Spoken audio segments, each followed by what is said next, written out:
ఉండకూడదంటే ఇది రోఫ్ అయితే చుట్టించుకొని, ఒకవేళ బండి అంటే బై మిస్టేక్లో కింద పడ్డా కానీ మనకైతే ఫస్ట్ అనేది క్రాష్ గార్డ్స్ అనేవి అయితే డ్యామేజ్ కావు.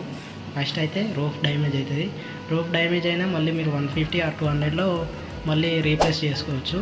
కాకుంటే మళ్ళీ ఒకవేళ మనకి అదే క్రాష్ గార్డ్స్ కానీ ఏమైనా అయితే మళ్ళీ మనకి ఒక 1000 రూపీస్ దాకానైతే ఛార్జ్ చేస్తారు షోరూమ్లలోనైతే. కాబట్టి మీరు ఎప్పుడైనా సరే వెహికల్ తీసుకోగానేనైతే మీరైతే ఈ రోఫ్ చుట్టించుకోవడం అయితే చాలా బెటర్ అనమాట.